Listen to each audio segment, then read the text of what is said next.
So, pwede mo ipakilala yung sarili na?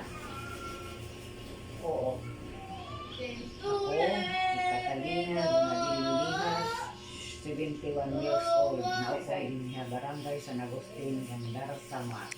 So, thank you na for your introduction. So, here's the first question. So, ano ang alam mo kay Jose Rizal? Yung si Rizal, sa mabayani, niya itong bansa Pilipinas. So, the second question is, bakit siya tinatawag na bayani ng Pilipinas? Maranang niya, recognize niya nga bayani ng Pilipinas. Pag-uok manakon bansa, ida ka panahon han pagsakupa han mga Espanyol dinhi aton tuwadhan naghinahiyahin naghimuyan libro nga El Filibusterismo ang hinuli itang heri. Okay, thank you.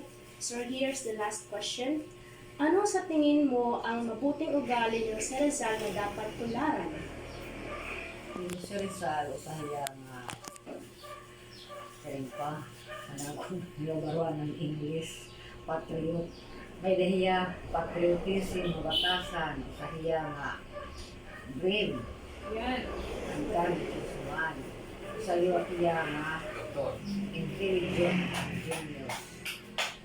Tapos, usahiya tiya nga makadiyos. Tao. Mula. Thank you. This is my second interview with my classmates. So, pwede mo ipakilala yung sarili mo? My name is Nimel Dagang. I'm 17 years old and I currently live in San Agustin, Gandara, Samar. So, thank you for introduction. So, here's the first question.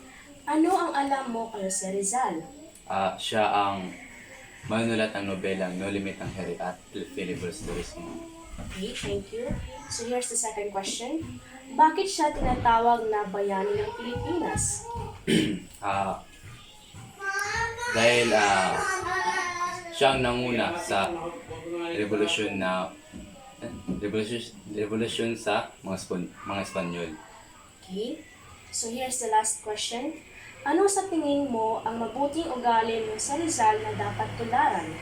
Ang pagiging matapang. Dahil